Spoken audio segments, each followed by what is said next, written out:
우리 함께 사도신경으로 신앙 고백 드리겠습니다. 나는 전능하신 아버지 하나님 천지의 창조주를 믿습니다. 나는 그의 유일하신 아들 우리 주 예수 그리스도를 믿습니다. 그는 성령으로 잉태되어 동정녀 마리아에게서 나시고 본디오 빌라도에게 고난을 받아 십자가에 못 박혀 죽으시고 장사된 지 사흘 만에 죽은 자 가운데서 다시 살아나셨으며 하늘에 오르시어 전능하신 아버지 하나님 우편에 앉아 계시다가 거기로부터 살아있는 자와 죽은 자를 심판하러 오십니다. 나는 성령을 믿으며 거룩한 공교회와 성도의 교제와 죄를 용서받는 것과 몸의 부활과 영생을 믿습니다. 아멘. 오늘 우리가 함께 부를 찬송은 찬송가 254장입니다. 내 주의 보혈은 찬송가 254장을 함께 부르십시다.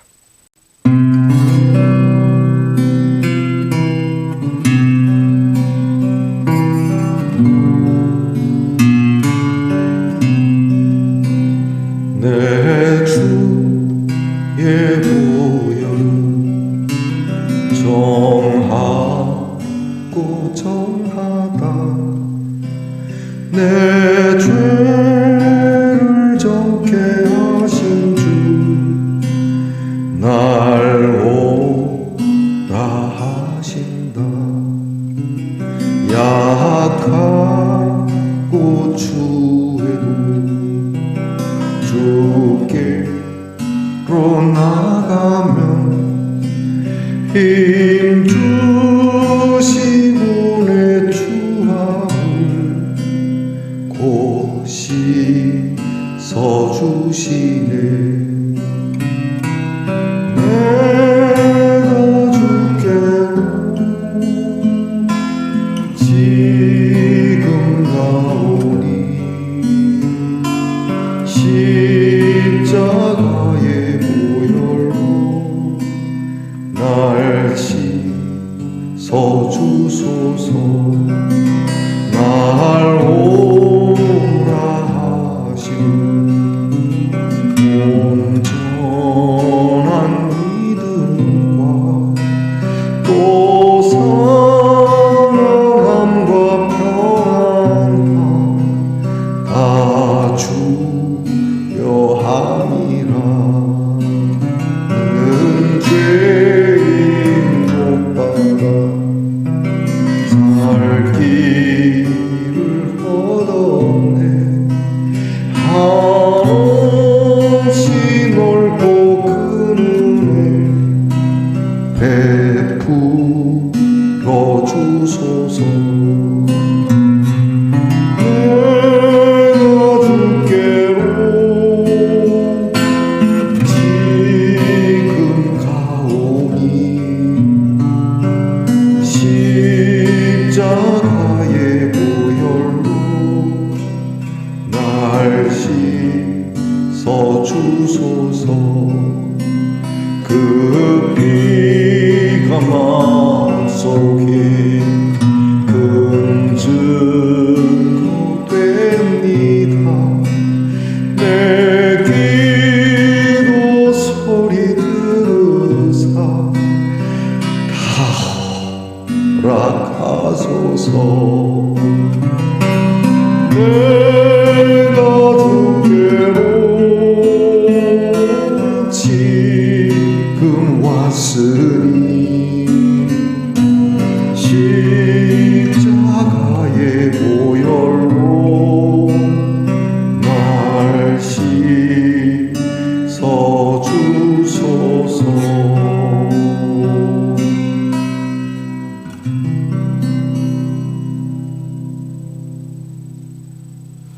함께 겸손한 마음으로 기도드리겠습니다. 아버지 하나님 감사합니다. 오늘도 저희들을 깨끗게 하시는 주의 이름 앞에 엎드려 기도할 수 있어서 감사합니다. 강한 듯 하나 약하기 그지없고 좀 깨끗하게 사는 듯 하나 추하기가 여지없는 저희들, 아버지께로 돌아가는 탕자의 마음으로 주께 나와 주님께 엎드려 우리의 죄를 깨끗하게 해 주시기를 기도하오니 우리의 죄로 인하여 연약해진 우리에게 강함을 주시고 더러워진 우리를 깨끗하게 씻어 주시옵소서. 우리를 불러 우리에게 귀한 믿음을 더하여 주시고 사랑을 더하여 주시며 오늘도 이 하루가 주님의 귀한 은혜로 평안함으로 살아가게 하시니 감사합니다. 아무 일이 없어서 평안한 것이 아니라 우리의 죄가 용서받았으므로 평안한 한없이 넓고 큰 하나님의 은혜의 베푸심 속에 있음에 감사하며 살아가는 하루가 되게 하옵소서. 우리 주 예수 그리스도의 십자가가 우리의 마음에 이 용서함을 받았다는 큰 증거가 되게 하시고 오늘도 염치 없지만 주의 이름으로 기도하는 우리의 기도를 들으시고 우리가 구하지 아니한 것까지도 허락해 주시는 하나님의 은혜를 누리는 말씀동산의 성도들이 되게 하옵소서. 언제라도 주님 부르시면은 머뭇거림 없이 망설임 없이 주님께로 나아갈 수 있는 우리 십자가의 사람들이 되게 하옵소서. 아프고 병든 성도들이 그들의 죄의식 속에 빠지지 않기를 원합니다. 혹 우리의 실수와 우리의 죄로 더하여진 병이라 할지라도 주님께서 온전케 해주시고 깨끗하게 해주시는 것을 더 원하시는 줄 믿고 기도하며 믿음으로 치료받으며 주님 우리 아픈 성도들이 낫기 어려운 병까지도 온전하게 치유함을 받는 기적 이런 놀라운 일들이 우리 성도들에게 넘치게 하옵소서. 하나님 우리의 자녀들을 위하여 늘 기도합니다. 우리의 자녀들이 하나님 앞에서 젊은 날에서부터 주의 이름을 부르며 살아가게 하옵소서. 공부하는 자녀들 늘 하나님 앞에 기도하며 그들의 지혜를 구하고 나라를 지키는 피곤하고 곤고한 병영의 생활조차도 주님이 함께 하시는 은혜의 좋은 젊은 날의 추억이 되게 하시며 또한 직장에서 일하며 고단한 노동의 현장 속에 있는 우리의 자녀들에게도 하나님께서 그 오른손으로 보호해 주시고 또 먹여 주시고 친히 입혀 주시는 은혜가 있게 하옵소서. 멀리 해와 객지에 나간 우리의 자녀들 고독하지 않게 하시고 악에 물들지 않도록 늘 도와주시기를 원합니다. 주님 하나님께서 우리의 자녀들을 통하여 주님 나라를 위하여 귀하게 쓰임을 받도록 허락해 주시고 그렇게 다듬어 주시고 섭리해 주옵소서. 오늘도 하나님의 말씀을 열어 함께 나눕니다. 늘 같이 대하는 주의 말씀, 같이 먹는 이 귀한 주의 양식이 우리에게 생명이 되는 귀한 양식임을 알고 감사히 먹고 강건하게 하옵소서. 예수님 이름으로 기도하옵나이다. 아멘. 오늘 우리가 함께 나눌 묵상의 말씀은 누가복음 3장 7절로부터 14절까지의 말씀입니다. 누가복음 3장 7절로 14절까지의 말씀을 저와 함께 소리내어서 같이 읽겠습니다. 요한이 세례 받으러 나오는 무리에게 이르되 독사의 자식들아 누가 너희에게 일러 장차 올 진노를 피하라 하더냐. 그러므로 회개에 합당한 열매를 맺고 속으로 아브라함이 우리 조상이라 말하지 말라. 내가 너희에게 이르노니 하나님이 능히 이 돌들로도 아브라함의 자손이 되게 하시리라. 이미 도끼가 나무 뿌리에 놓였으니 좋은 열매 맺지 아니하는 나무마다 찍혀 불에 던져지리라. 무리가 물어 이르되 그러면 우리가 무엇을 하리이까? 대답하여 이르되 옷 두 벌 있는 자는 옷 없는 자에게 나누어 줄 것이요 먹을 것이 있는 자도 그렇게 할 것이니라 하고 세리들도 세례를 받고자 하여 와서 이르되 선생이여 우리는 무엇을 하리이까 하매 이르되 부과된 것 외에는 거두지 말라 하고 군인들도 물어 이르되 우리는 무엇을 하리이까 하매 이르되 사람에게서 강탈하지 말며 거짓으로 고발하지 말고 받는 급료를 족한 줄로 알라 하니라. 아멘. 말씀의 동산 성도 여러분, 지난밤 편안히 잘 주무셨습니까? 주님의 이름으로 문안드립니다. 여러분 오늘은 어떻습니까? 네, 좋습니다. 조그만 강아지 인형인데요. 하트 어디 있을까요? 강아지가 쓰고 있는 모자에 하트가 있습니다.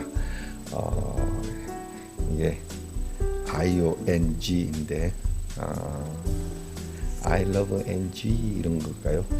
저는 잘 모르겠습니다. 뭐 일부러 알아보진 않았습니다. 어쨌든 강아지도 이렇게 사랑스러운 모자를 쓰고 강아지는 이렇게 사랑스러운 모자를 안 써도 이쁘죠, 그죠? 여러분, 미물에게서도 우리는 사랑을 느낄 수 있습니다. 여러분의 오늘 사랑이 모든 함께하는 미물에게까지라도 사랑이 나눠지고 사랑을 서로 받으며 그렇게 살아갈 수 있는 하루가 되기를 바랍니다. 오늘은 어떻습니까?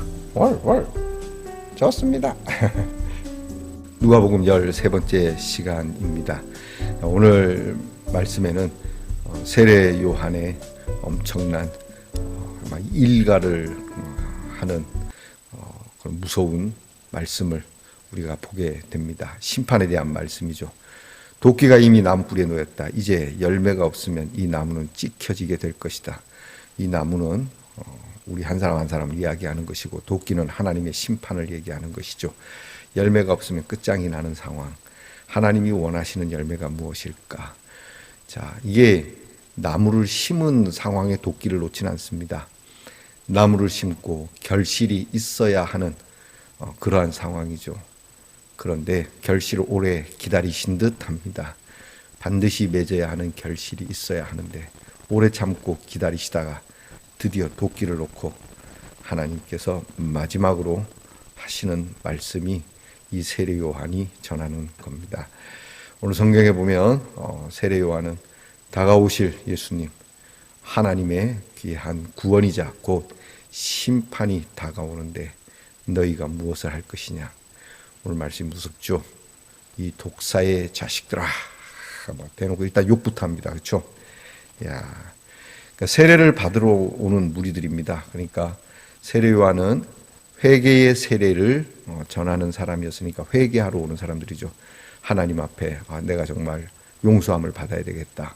어떻게 하면 구원을 받을 수 있을까 나온 사람들에게 먼저 그들에게 너희가 용서를 받기를 원하지. 그래 용서받으라고 안 합니다. 용서를 받기 전에 너희가 먼저 회개에 합당한 열매가 있어야 된다. 그러니까 무조건 잘못했습니다가 아닙니다. 변화가 있어야 되는 것이죠. 요즘 뉴스를 보고 범죄자들이나 그렇게 잘못한 사람들이 뉴스에 나와서 기자회견하는 거 보면 지금 상황이 어떤 마음의 심정은 어떠냐 그러면 진짜 참으로 정말 죄송합니다. 제가 미안합니다. 이렇게 말하는 사람 안 됩니다. 그냥 성실히 받고 나오겠습니다. 그리고 좀 달라지는 게 있을까? 이때만 잘 넘어가면 되지 않을까라고 하는 얄팍한 그러한 느낌을 받는 건 저만 그럴까요? 자, 오늘 세례 요한은 그리 말합니다. 독사의 자식들아. 이 독사라고 말하죠. 굉장히 이중적이고 굉장히 사악한 그러한 마음으로 나오지 말라는 거죠. 누가 너희더러 장차올 진노를 피하라 하더냐. 어떻게 하면 좀 진노를 피해볼까? 어떻게 하면 좀 심판을 피해볼까? 이따 이 얍삽한 수법을 쓰지 마라. 그러면 어떻게 해야 되느냐? 그리고 시작을 합니다. 그러면서 몇 가지 이야기를 하죠. 그러나 이것이 굉장히 중요한 핵심적인 이야기입니다. 회개를 위해서. 여러분이 하나님 앞에 엎드려서 회개를 하시죠. 하나님 잘못했습니다. 그냥 대충 그냥 습관적으로 이렇게 세팅되어진 기도처럼 하나님 잘못했습니다. 이거 잘못했습니다. 이러는데 하나님 저는 정말 얍삽한 사람입니다. 요것만 살짝 넘어가면 될 것처럼 그러나 그렇게 해서는 안 된다고 하는 것이죠. 근데 오늘 성경을 보면 자 이제 주님 오시는 이 일을 준비하는 시간이지 않습니까? 오늘 우리로 말하면 다시 오실 주님을 준비하는 시간 타임입니다. 그럼 종말론적인 말씀이 되는 것이죠. 근데 종말론을 이야기하는 사람들이 극단적 종말론자들은 주님 오실 때가 되면은 뭐라고 얘기합니까? 돈 가지고 와라, 재산 처분해라 이런 말들을 집어넣곤 합니다. 그런데 여러분 하나님은 그렇게 말씀하지 않습니다. 자 때가 되었다. 돈 갖고 헌금 다 바치고 여러분 그런 말에 넘어가면 안 됩니다. 오늘 세례 요한이 뭐라고 합니까? 먼저는 너희가 특별의식을 빼내는 거다. 그러니까 우리는 주님 오실 날이 다가올수록 나는 꽤 괜찮은 사람입니다. 나는 자수성가한 사람입니다. 하나님은 항상 우리의 본래의 이름을 묻습니다. 그렇지 않습니까? 아담아 네가 어디 있느냐, 야곱아 네 이름이 원래 이름이 뭐냐 막 묻지 않습니까? 그럴 때 우리는 주여 나는 진짜 내 이름은 원래 야곱입니다. 뭐 사장이다, 아까 말씀드린 것처럼 검사다, 의사다, 목사다, 웃기는 소리 하지 마라. 여러분, 우리가 주님이 우리에게 오시는 날이 가까울수록, 또 내가 이 세상을 떠나는 시간이 가까울수록 우리는 내게서 우리의 업적, 우리의 어떠한 쌓아놓은 그러한 치적들을 떠올리지 마시기 바랍니다. 그리고 그렇게 가르쳐야 됩니다. 목사님들도 재산, 재물, 너희에게 있어서 너희가 얼마나 버러지와 같은 존재이고 너희가 얼마나 지렁이와 같은 존재인지를 알아야 한다. 거기서부터 출발해야 된다는 것이죠. 그리고 회개에 합당한 열매를 맺어야 한다. 그랬더니 무리가 묻죠. 그럼 우리가 어떻게 해야 되겠습니까? 오늘 세 그룹이 나오죠. 무리와 세리와 군인들. 무리들이 묻습니다. 그러면 우리가 어떻게 해야 됩니까? 자, 회개에 합당한 열매를 맺으라고 말하는데, 그럼 어떻게 하는 것이 회개에 합당한 열매냐고 하는 것이죠. 세례요한은 우리의 삶의 태도에 대한, 그리고 우리의 삶의 상황에서 우리가 행해야 하는 행동에 대한 변화가 있기를 바랍니다. 너희가 옷 2벌 있으면 없는 자에게 나눠줘라. 너희가 먹을 것도 그렇게 해라. 나눔입니다. 여러분, 주님 오실 날이 가까운데 너무 쌓아두고 나만 누리는 짓거리 하지 말란 얘기입니다. 내가 집이 2채 있습니까? 오늘 세례 요한의 말을 보면 너희가 집이 2채 있느냐? 없는 자에게 주라. 가능하겠습니까? 저는 뭐 집이 없어서 이런 소리를 크게 할 수 있겠습니다만 그런 얘기 아닙니까? 너희에게 풍성한 것이 있느냐? 그걸 나눠줘라. 이것이 회개에 합당한 열매다. 여러분, 그겁니다. 주여 내가 잘못했습니다. 주님 내가 거짓말했습니다. 주여 내가 다른 사람을 때렸습니다. 이런 것도 있지만 오늘 회개에 진짜 합당한 열매는 이렇게 내게 있는 걸 나누는 겁니다. 왜 그런지 아십니까? 어저께 우리가 말씀 본 것처럼 이사야 선지자가 얘기한 것이죠. 높은 산이 낮아질 것이고 작은 산이 높아질 것이고 굽은 것이 곧게 펴질 것이고 험한 길이 평탄하게 될 것이다. 이해가 되십니까? 이게 세례 요한이 우리에게 전하는 겁니다. 예수 믿는 사람들은 내가 가진 것들을 주님이 오시는 날, 여러분 이것을 내가 너무 많이 갖고 있다가 여러분 천국문에 들어가는데 못 갖고 들어갑니다. 내가 주여 잘못했다 이것만으로는 안 됩니다. 행동이 있어야 된다. 우리가 뭘 해야 되겠습니까? 여러분 가지고 있는 거 나누세요. 너무 많이 쌓아두지 마세요. 큰 교회 목사님들도 좀 작은 교회 생각도 좀 해주시고 좀 나눌 줄 아세요. 너무 개교회주의, 너무 우리 교회만 하나하나가 다 여기에 걸립니다. 이거 하나에서부터 걸립니다. 세리들도 와서 묻죠. 우리는 뭘 하면 좋겠습니까? 오늘 성경에서 그렇게 얘기하죠. 부과된 것 외에는 거두지 마라. 딱 결정된 세금 외에는 거두지 마라. 그 당시 요즘은 이제 세금 안 내는 사람들도 많은데 그때는 필요 이상으로 막 거두어 가는 거죠. 세리들에 대한 그 권세가 있었기 때문에 그렇기도 하죠. 세금을 속여서 보면은 이게 요즘 우리나라의 세금을 이제 정직하게 우리에게 부과하는지 의심스러울 때도 있지만 그 필요 이상으로 시민들에게 세금을 거두어 드리는 짓을, 그리고 밑에 있는 관리들도 슬쩍 사람들을 그렇게 다그치거나 속여서 반대로 세금 내야 될 것도 내야 된다는 것이죠. 그러니까 답게 하라는 거죠. 정해진 것 외에는 거두지 마라. 군인들도 묻습니다. 우리는 무엇을 해야 합니까? 군인들은 이렇게 전쟁터에 가서 싸움도 해야 되고 그렇죠. 근데 오늘 성경을 보면은 싸우지 마라 그런 얘기는 없습니다. 다만 그때 군인들이 행하는 못된 짓거리가 있죠. 약탈하지 마라. 그리고 거짓으로 고발하지 마라. 받는 급료를 족한 줄로 알라. 그렇게 이야기합니다. 자, 이 관리들에 대한 것이죠. 군인들도 그렇고 군인답게, 그리고 공직자는 공직자답게, 목사는 목사답게, 의사는 의사답게 그렇게 살아야 된다. 이게 너희에게 회개에 합당한 모습이다. 그러니까 우리가 교회에 가고 주여 잘못했습니다, 용서해 주세요, 이게 아니라 너희가 먼저 회개하기 전에 합당한 삶의 모습이 있어야 된다. 오늘 말씀 참 무거운 말씀입니다. 가능하겠습니까? 나는 거짓으로 회개했네. 여러분, 예수 믿는 사람은 결코 절대 부유할 수 없는 이유가 여기 있는 겁니다. 내가 돈을 많이 버는 회사를 할지라도 여러분 상사, 직장 상사로서 또는 직장의 대표로서 여러분을 위하여 일하는 노동자들에게 나눠주세요. 비슷하게. 나는 사장이니까 더 많이 받아. 왜 더 많이 받아야 됩니까? 사장이니까? 아니요, 필요한 만큼만 가져가. 사장으로서 필요한 만큼만. 그럼 내 필요성을 너무 많이 높게 설정하지 마십시오. 폼 잡기 위해서. 여러분의 사원 중에 차가 없는 사람이 있다면 대표로서 그 사원에게 차라도 한 대 사줄 수 있는 마음으로 그리 살아야 합니다. 모든 것을 그리 생각해야 됩니다. 오늘 말씀이 그저 필요 이상으로 그러지 말고 족한 줄 알고 정해진 대로 하고 법과 원칙 안에서 그렇게 살아야 한다. 우리 그리스도인에게 아주 중요한 말입니다. 이게 주님께 나와 회개의 기도를 드리기 전에 있어야 하는 행동입니다. 이 열매가 없으면 도끼가 사정없이 우리를 찍어 내리게 됩니다. 그 도끼는 하나님의 도끼라고 한다는 점을 잊지 마시죠.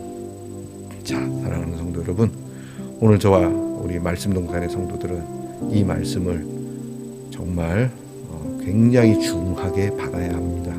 그래야 우리 주님의 오심을 우리는 감당할 수가 있습니다. 이거 없이는 껍데기입니다. 이거 없이는 결코 천국에 들어갈 수 없다는 얘기입니다. 다시 한번 깊게 생각하십시오. 기도하겠습니다. 하나님, 세례 요한이 던지는 이 말씀 무섭습니다. 이미 이 세상 향락과 이 사회가 인정하는 그러한 의가 아니라 하나님의 의는 우리의 가슴을 찌르며 우리의 욕심 때문에 이 말씀을 받기 어려운 주님, 다시 한번 생각해보게 하옵소서. 회개에 합당한 열매를 맺고 선민의식을 빼버리고 우리가 진짜 하나님의 은혜와 하나님의 자녀가 되는 길이 무엇인지를 우리가 주님 앞에 나와 예수를 믿겠습니다라고 하는 이 말을 할 때 예수 믿는 사람인즉 과연 세례 요한이 던지는 이 말에 우리는 어떤 열매를 가지며 살아가는지를 주님 앞에서 냉정하고 그리고 참으로 진심된 마음으로 회개하는 우리 말씀 동산의 성도들이 되게 하옵소서. 예수님 이름으로 기도하옵나이다. 아멘. 하늘에 계신 우리 아버지, 아버지의 이름을 거룩하게 하시며 아버지의 나라가 오게 하시며 아버지의 뜻이 하늘에서와 같이 땅에서도 이루어지게 하소서. 오늘 우리에게 일용할 양식을 주시고 우리가 우리에게 잘못한 사람을 용서하여 준 것 같이 우리 죄를 용서하여 주시고 우리를 시험에 빠지지 않게 하시고 악에서 구하소서. 나라와 권능과 영광이 영원히 아버지의 것입니다. 아멘.